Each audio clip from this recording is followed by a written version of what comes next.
Graça e paz, irmãos.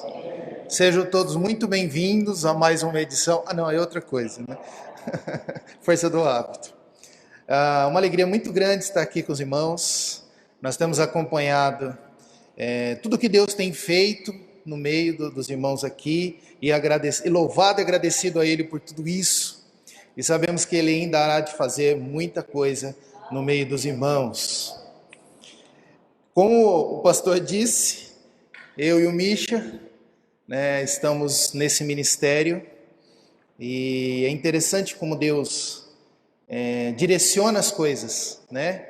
O Misha já vinha fazendo esse trabalho, há um bom tempo e coube a Deus me colocar no meio disso tudo, né? E que começou de forma muito tímida e cada vez mais a gente foi se envolvendo e entendendo que era esse o caminho que Deus queria para as nossas vidas, entendendo que a internet também é um campo missionário, né? Que nós temos também que proclamar o Evangelho também através daquele meio. Mas o que eu gostaria de falar com os irmãos nessa noite é uma situação em que nós estamos vivendo no nosso mundo, e não é uma novidade para ninguém, que muitas vezes nas nossas vidas coisas ruins acontecem, desgraças acontecem.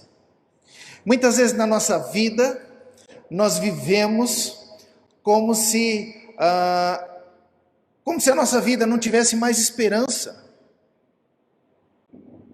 Estamos vivendo uma pandemia, talvez a pior da nossa história, e com a graça de Deus ela vai acabar logo. Passamos por momentos difíceis, perdemos pessoas que amamos,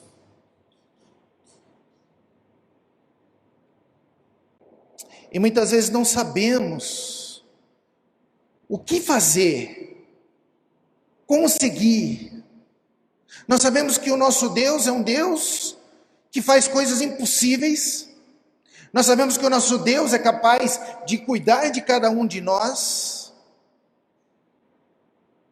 Mas às vezes a ferida dói tanto. Dói muito profundo. Para ajudar a ilustrar o que eu quero dizer nessa noite, o que a palavra de Deus tocou no meu coração, eu gostaria de voltar um pouquinho no tempo. Alguns anos atrás, quando o povo de Israel não tinha nenhum tipo de comércio, as pessoas não vendiam, não compravam as coisas, onde não havia uma indústria como nós temos hoje, onde basicamente a sobrevivência do povo era através da agricultura. O povo então plantava, colhia, e tudo aquilo que era colhido era usado então para a sua subsistência. Mas um dia, houve uma nuvem de gafanhotos e destruiu toda a lavoura. Acabou tudo. E o estrago foi tão grande que não havia comida mais para ninguém.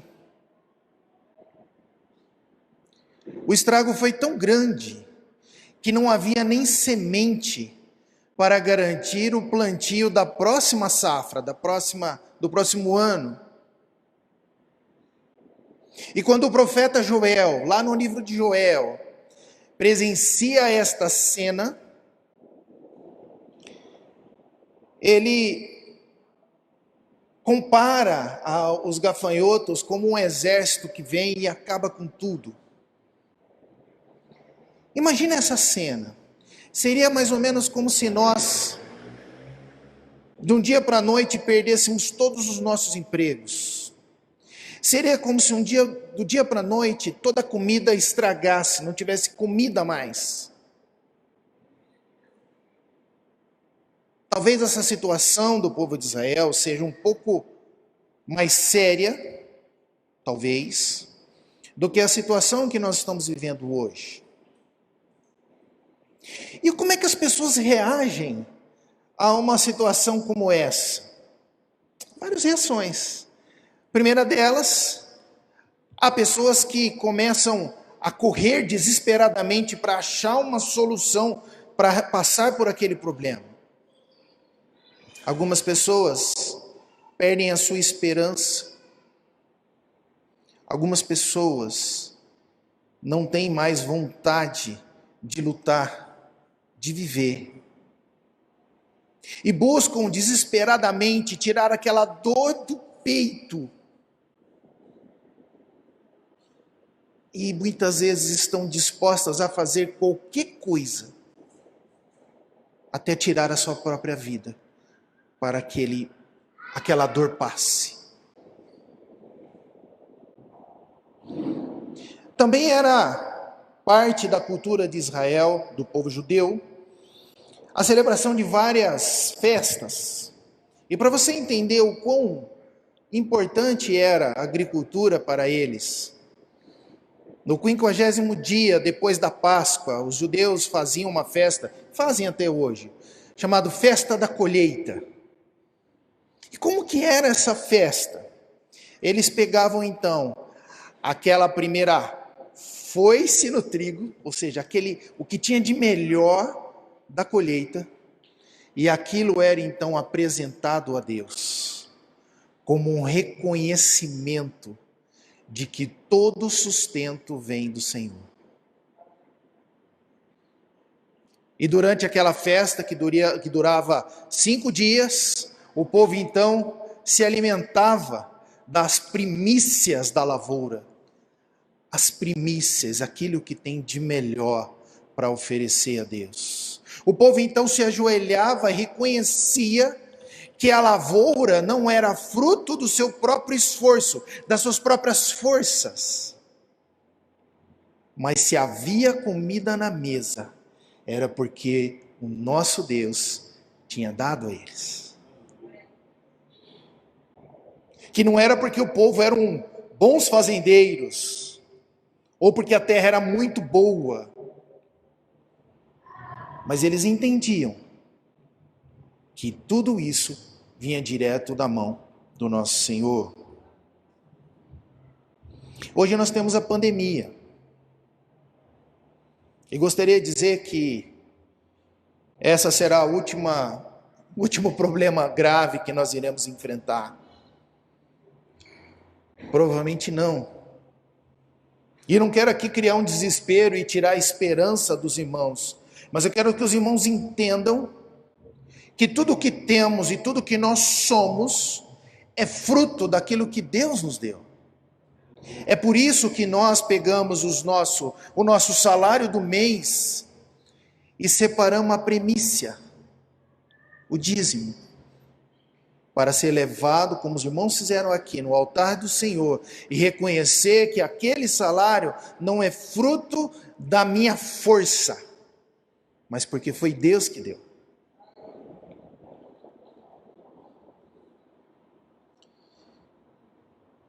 Em Joel, capítulo 1, versículo de 6 a 10, talvez você não encontre esse livro, mas é um livro pequenininho no Antigo Testamento, lá no meio dos profetas menores. Tudo estava indo muito bem, como eu disse, de repente vem uma nuvem de gafanhotos e destruiu toda a lavoura. Em Joel, capítulo 1, versículo de 6 a 10, diz o seguinte: uma nação invadiu a minha terra, poderosa e inumerável. Joel faz aqui referência aos gafanhotos. Seus dentes são dentes de leão, suas presas são de leoa. Arrasou as minhas videiras e arruinou as minhas figueiras. Arrancou-lhes a casca, derrubou-as, deixando brancos seus galhos. Plantei como a virgem em vestes de luto que lamenta pelo noivo da sua mocidade.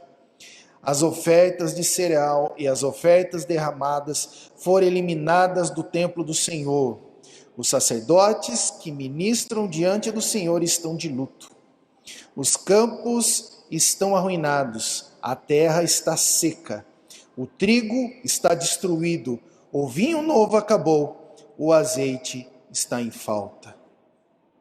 Como eu disse, Não havia mais nada o que comer. Não havia mais esperança para nada. E pior, não havia o que ser oferecido a Deus. O povo não tinha o que oferecer a Deus em reconhecimento da sua bondade.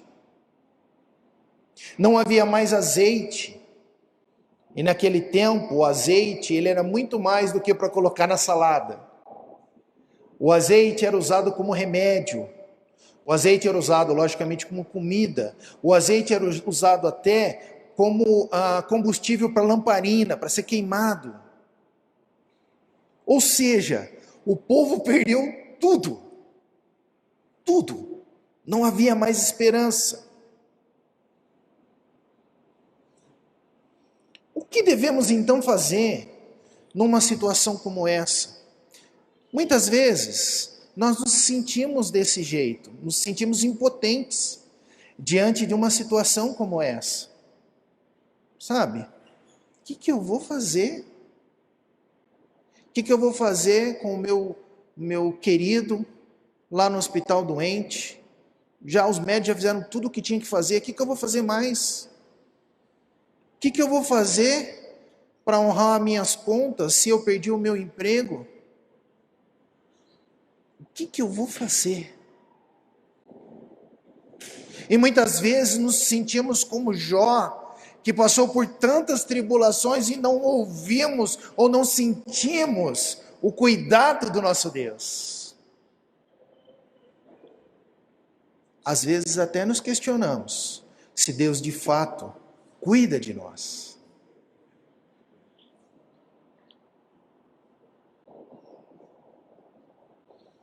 Mas aí o povo começou a chorar e a lamentar por aquela desgraça.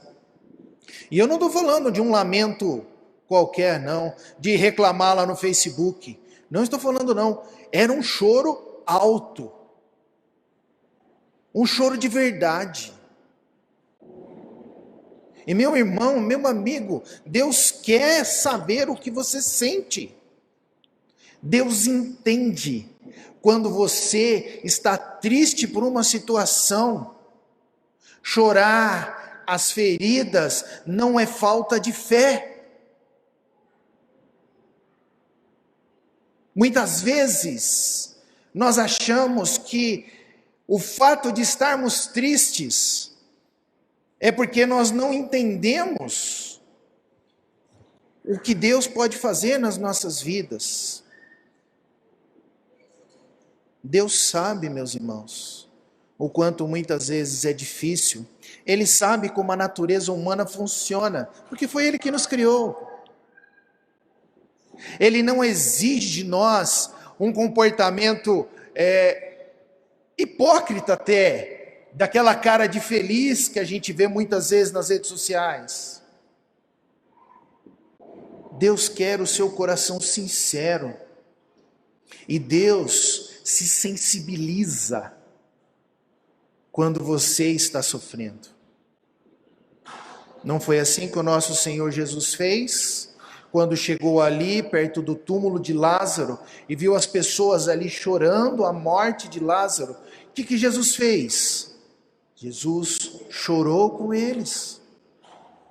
Mesmo sabendo que ele iria ressuscitar Lázaro poucos minutos depois. Porque nós temos um Deus que, apesar do teu poder ilimitado, apesar de toda a sua glória, Ele se preocupa com cada um de nós. Deus não espera de você que você passe pelos seus problemas sozinho.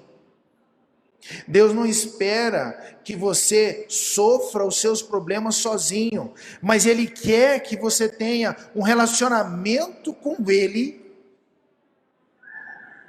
para ser amigo de verdade com Deus. Senhor, eu estou muito triste, está difícil hoje.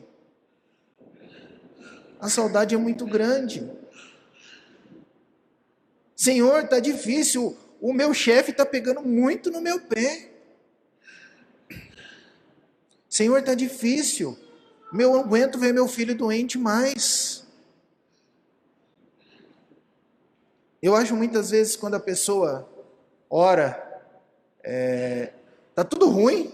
Ele, ai Senhor, como é bom estar na tua presença. Acho que Deus deve olhar para o coração e falar assim, meu filho, eu sei que não está tudo bem. Seja sincero comigo. E quando Deus quis restaurar esse relacionamento que ele tinha lá com Adão, lá no início, ele nos chamou para uma amizade com ele, uma amizade sincera. Sabe aquele teu amigo que você não consegue esconder o que você está sentindo? Sabe? Que você chega para ele, e aí fulano, bem? Tá tudo bem. Ele, cara, tô achando que tem alguma coisa errada. O que aconteceu? É esse tipo de amizade que Deus quer de cada um de nós. Deus entende, meus irmãos, quando nós estamos tristes. Deus entende quando nós estamos sofrendo. E a esperança que nós temos é que Deus é um Deus que cuida dos seus filhos. E o amor de Deus é um amor incondicional. Não importa os nossos pecados, não importa as nossas falhas, o nosso Deus continua fiel conosco. Porque os nossos pecados foram pagos lá na cruz. Um preço muito alto pelos nossos pecados. Você não precisa agradar a Deus para Ele fazer, para Ele cuidar de você. Deus continua te amando. Por pior que você seja, por pior que você faça, Deus continua te amando. Deus nunca desiste de você. Nunca. Mas aí, então o que o povo de Israel devia fazer naquela situação? O que nós temos que fazer então numa situação como essa? Uma situação em que nós não temos uma solução mais. Quando o desespero é enorme nas nossas vidas. E Joel, mais uma vez, sugere ao povo, lá em Joel 2, de 12 a 14. Joel, então, chama o povo para um arrependimento. E talvez nós, na nossa cultura, a gente não entenda o que significava isso, o arrependimento. A nossa cultura, a gente fala de arrependimento, é algo de uma oração a Deus, fala, Senhor, eu estou arrependido do que eu fiz. E eu não estou sugerindo que nós somos hipócritas nesse ponto, não é isso. Mas quando o judeu se arrependia, ele rasgava as suas vestes, se vestia com um pano de saco, sabe saco de estopa? Saco de estopa. E se ajoelhava e enfiava a cara na terra. E enquanto orava a Deus, jogava pó em cima da sua cabeça, para mostrar o quão arrependido ele estava. Quando falamos de arrependimento, e eu não estou sugerindo você se julgar na terra, não é isso. Quando falamos de arrependimento, nós estamos falando de um arrependimento completo. Não um peso na consciência. Eu fiz algo errado, e aí eu estou com peso na consciência, e aí eu simplesmente peço perdão a Deus para aliviar a minha consciência. Mas se tiver outra oportunidade, eu acabo fazendo de novo. Não é isso. O profeta Joel, a palavra de Deus nos chama para um arrependimento sincero. E por que, Erivelto, que eu tenho que orar a Deus? Por que eu tenho que me arrepender? Por que eu tenho que buscar a face de Deus? Deus não sabe o que eu preciso? Por que eu tenho que orar? Deus não sabe que as coisas que estão erradas na minha vida? As coisas que eu estou precisando dele? Quando nós nos arrependemos, nós reconhecemos o quão dependente nós somos de Deus. Quando nós nos arrependemos, nós reconhecemos que nós não somos nada sem Deus. Quando nós nos arrependemos, ou seja, quando nós nos humilhamos, quando o Erivelto reconhece que ele não é ninguém e não vale nada sem Deus, mostra a nossa dependência dele. O nosso Deus não é o gênio da lâmpada que você fica aí, Senhor, a hora que eu precisar de uma coisa, é só pedir, o Senhor me dá. O nosso Deus quer um relacionamento sincero, amigo com cada um de nós. E para que esse relacionamento possa ser sincero da nossa parte, é necessário arrependimento. Quando nós oramos, nós reconhecemos o quão nós dependemos de Deus. Não é assim que nós oramos no Pai Nosso? O pão de cada dia nos dá hoje. Gostaria de falar, o pão de cada dia o Senhor dá até o final da minha vida, né? Mas o que a palavra de Deus diz? O pão de cada dia nos dá hoje, para que todos os dias você esteja na presença de Deus, dependendo da sua provisão. Nós não temos a capacidade de agir por nós mesmos. Nós não sabemos o que é melhor para nós. Nós achamos que sabemos. A nossa visão é míope sobre o nosso futuro. Quem nos garante o que vai acontecer amanhã? Quem garantia que no final de 2019 nós iríamos passar por uma pandemia sem precedentes na nossa história? Mudou tudo. Quem fez promessa de início de ano em 2020 não conseguiu cumprir quase nada com isso, não é? Mas o nosso Deus sabe. O nosso Deus sabe aonde buscar, sabe aonde o que é melhor para você, jovens. Deus sabe quem é a melhor esposa ou esposo para você. E aliás, minha esposa, meu amor, estou morrendo de saudade. Ela está me assistindo pela internet. Bom, graças a Deus somos casados há 18 anos, com 2 filhos lindos, parecidos com ela. Deus sabe com quem é melhor para você se casar. Deus sabe. Deus sabe a melhor forma de você administrar as suas contas. Por que que quando você vai tomar as suas decisões de negócio, você não coloca Deus no meio? Não, na minha vida quem manda sou eu, né? O profeta Joel então chama o povo para uma santificação, um arrependimento, colocar a sua cara no pó e reconhecer que o nosso Deus é o único capaz de cuidar das nossas vidas. Agora há pouco o pastor Rinaldo citou uma frase, e eu espero ter decorado de forma correta, de que nós vivemos num país rico, mas vivemos de maneira pobre. E se o pastor me permite parafrasear essa frase, nós servimos a um Deus rico e não podemos viver a nossa vida cristã de maneira pobre.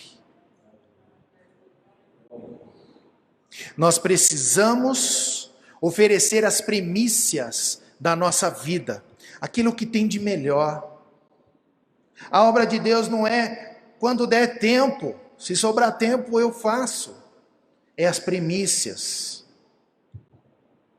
A obra de Deus não é quando eu tenho vontade, mas é pelo amor que eu tenho ao meu Deus, o amor que Ele demonstrou por cada um de nós lá no Calvário.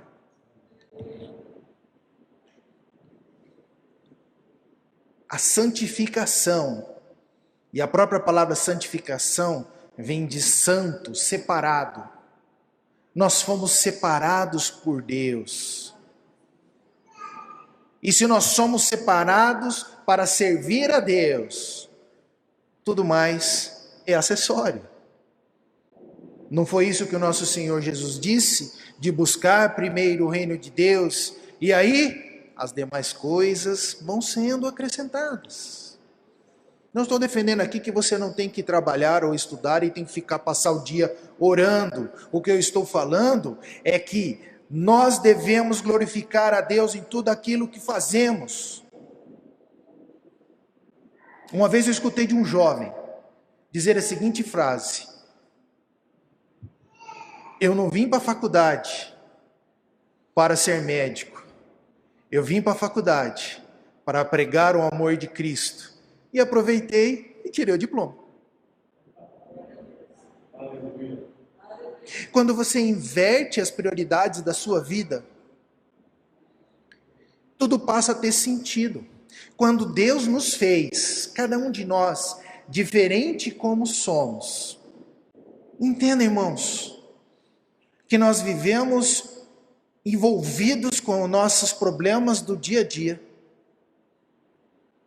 e nos esquecemos do propósito que Deus colocou nas nossas vidas no momento em que nós nos entregamos para Deus.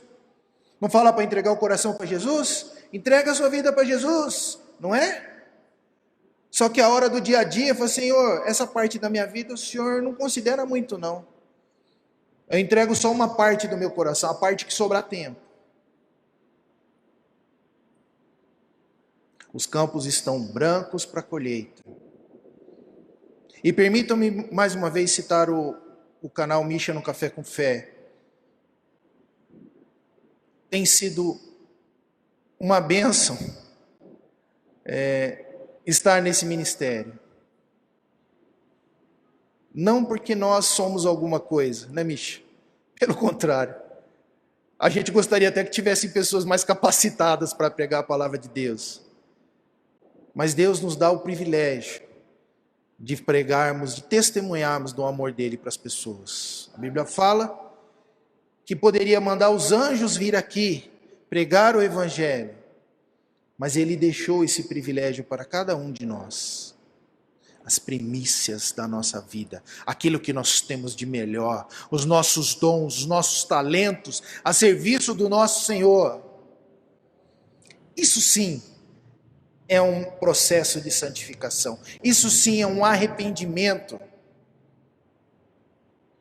O que acontece com uma pessoa que se coloca inteiramente nas mãos de Deus? Deus conforta. Deus cuida.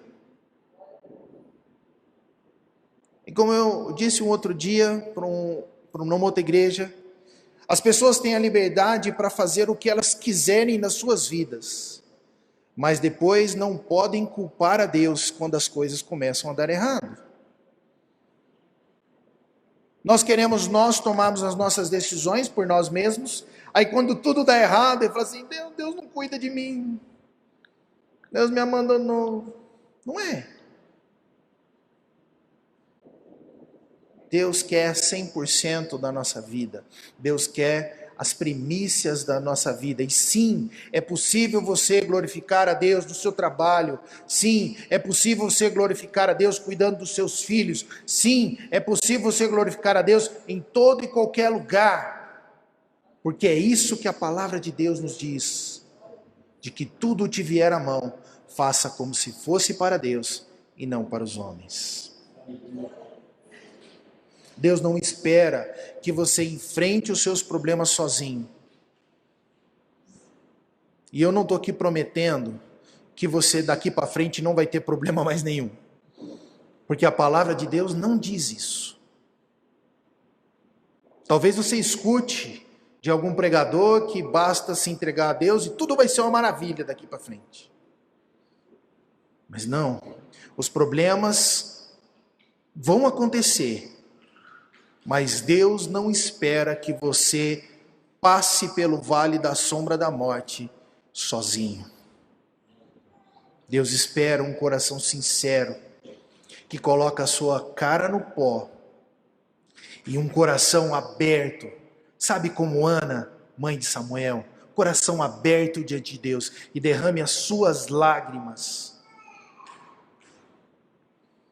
e entregue 100% a Deus. Conta-se uma história que um pregador estava numa igreja pregando e convidando as pessoas para se entregar a Deus. E lá no último banco veio um rapaz que não tinha as duas pernas, veio então se rastejando pelo templo. E chegou na frente daquele pastor e disse: pastor, Deus aceita um homem pela metade. E aquele pastor olhou bem nos olhos daquele rapaz e disse: é melhor um homem pela metade, que se entrega de corpo inteiro, do que um homem inteiro que se entrega pela metade. Deus não quer 100%, 90% da sua vida. Deus quer 100% daquilo que fazemos e somos. E como eu disse, nós temos um Deus que é bondoso conosco.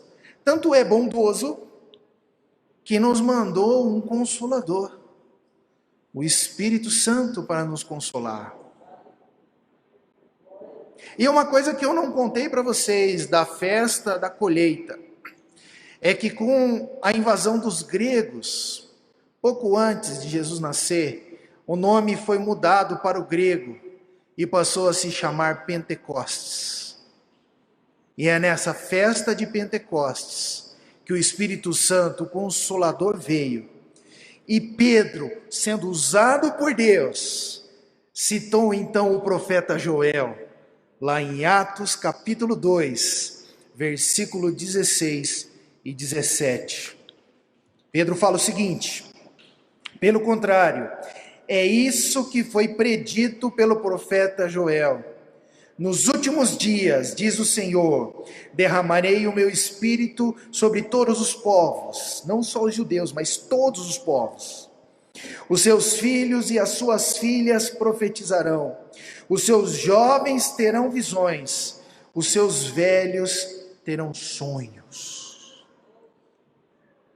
E sonho aqui está muito ligado à esperança de que vai acontecer algo bom. Quer ter sonhos, meus irmãos? Quer ter visões? Quer ser consolado pelo Espírito Santo de Deus?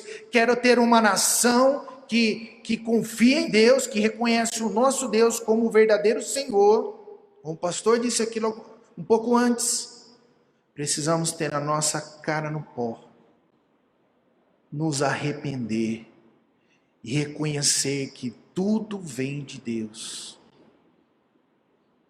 Que nós não somos nada, que por mais que você tenha um conhecimento científico alto, por mais que você tenha recursos financeiros, por mais que você se acha artisticamente hábil, nada faz sentido se não for debaixo da presença do nosso Deus.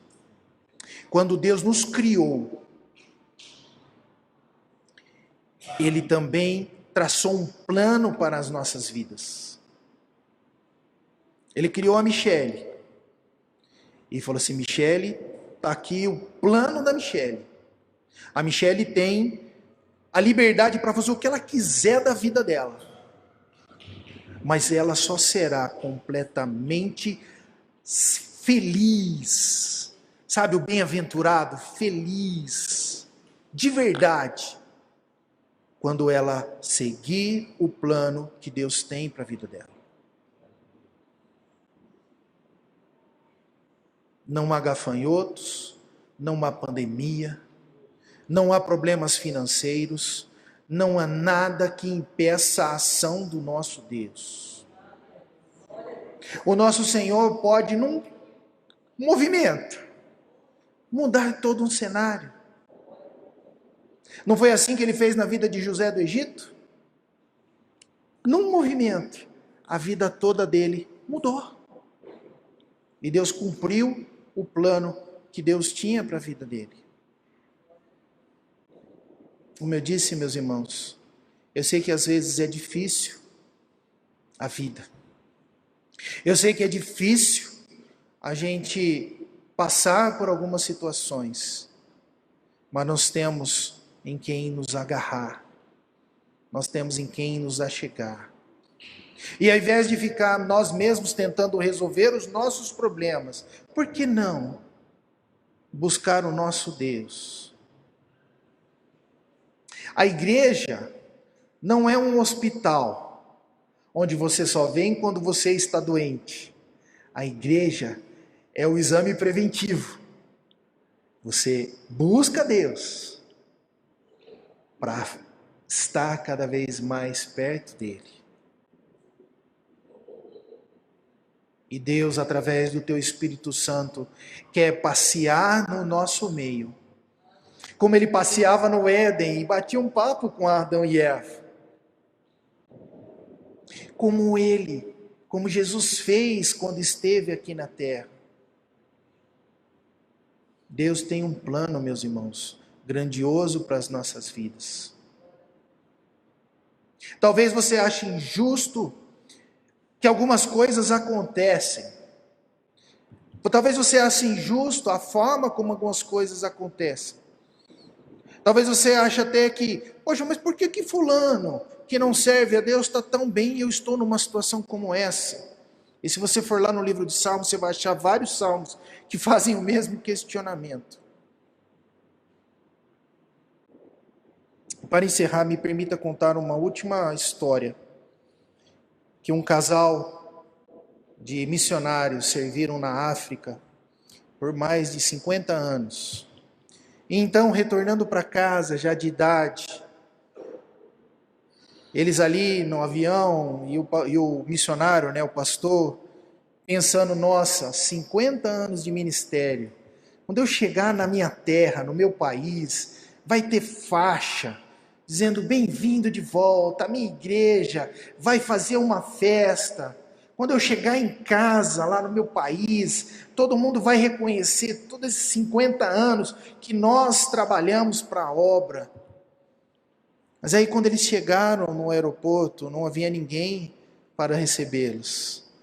Quando foram para a igreja, ninguém fez sequer um comentário de tudo aquilo que eles estavam fazendo, que eles tinham feito no campo missionário. E aquele pastor foi para casa junto com a esposa e os filhos, e ali na cozinha, ele abriu o coração para a esposa e falou, olha, eu esperava que quando a gente chegasse em casa, nós seríamos reconhecidos pelo que nós fizemos. E a esposa respondeu para ele, mas quem disse que nós já chegamos em casa? Nós somos peregrinos nessa terra, meus irmãos. A nossa passagem aqui na terra é muito passageira. E o nosso galardão está guardado lá no céu. Quando a pessoa se coloca diante de Deus e se entrega por inteiro, a partir daquele momento, tudo que acontece na sua vida, as coisas boas e as coisas ruins, tem um único propósito, de te colocar mais parecido com o caráter de Cristo. Ou como o nosso avô gostava de dizer, para ter o cheiro de Cristo. Está difícil, meu irmão? Ore. Está difícil aguentar os problemas? Busque a face de Deus. Está difícil o momento que você está passando? Se ajoelhe na frente do nosso Senhor e reconheça que só Ele pode te ajudar. Só Ele consegue entender o que você está passando. Por mais que a tua esposa, o teu esposo, conheça você, e a minha esposa me conhece bem, ninguém te conhece como o nosso Deus conhece cada um de vocês, cada um de nós. Deus espera de nós que tenhamos um relacionamento gostoso com Ele, de amigo, de bate-papo, de ser sincero. Não aquelas orações decoradas, aquelas orações bonitas de palavras, mas vazias de sentido e de sentimento. Não caia na ilusão dos sonhos ou dos desejos que esse mundo pode oferecer, mas busque a Deus todos os dias, para que o pão de cada dia sempre possa estar na sua mesa. Vamos orar?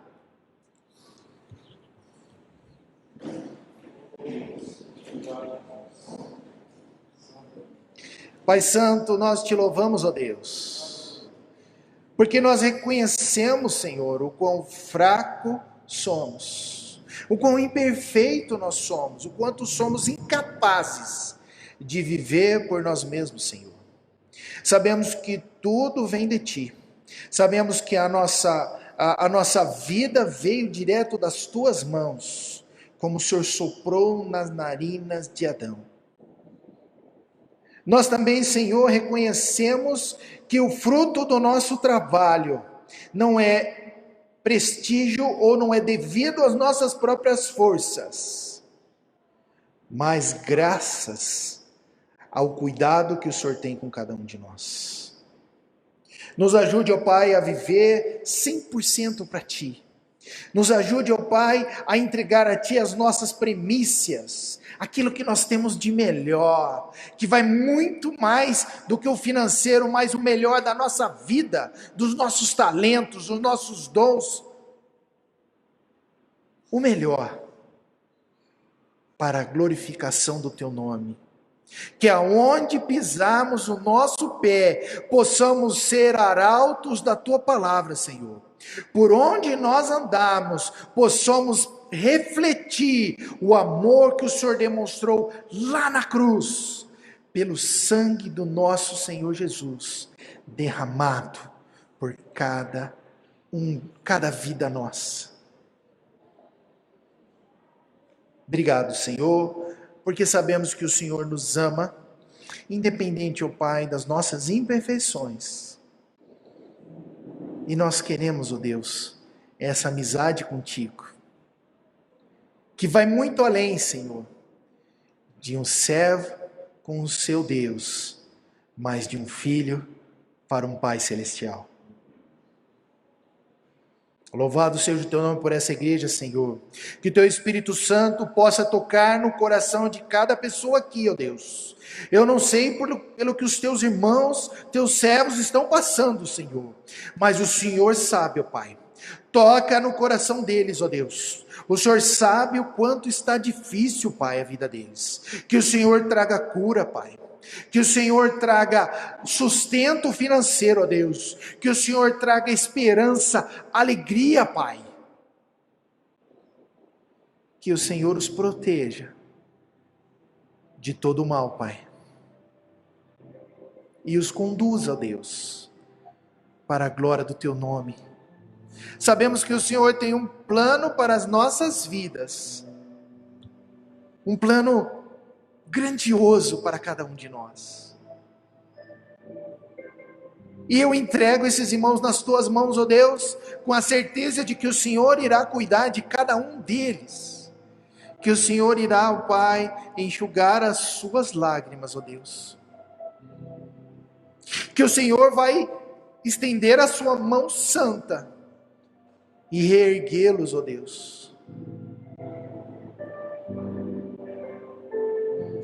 Oh, Pai querido, nós necessitamos tanto de Ti, Pai. Nós precisamos tanto do Teu cuidado. Tem misericórdia do Teu povo, ó Deus. Tem misericórdia do nosso país, ó Deus. Que a Tua mão possa estar estendida sobre o povo brasileiro, ó Pai. Que cada governador, que cada ministro, que cada deputado, senador, que o presidente se ajoelhe diante do Teu trono de graça e reconheça que só Tu és Senhor. Muito mais do que riquezas, ó Deus, nós queremos glorificar o Teu nome. Nós queremos, Senhor, buscar a Tua face. Nós queremos, ó Deus, transmitir o amor que foi nos dado um dia, através da confissão da nossa fé em Cristo Jesus.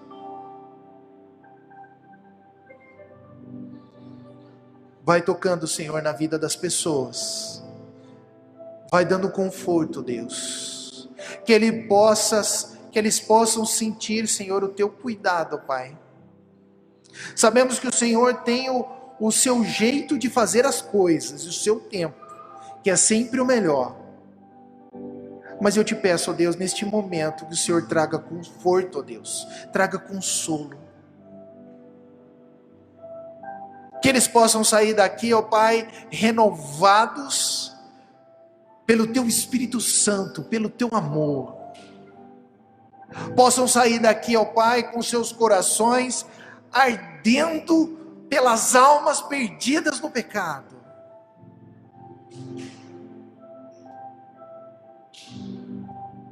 Que possamos sair daqui, ó Deus, com o desejo de Te servir cada vez mais.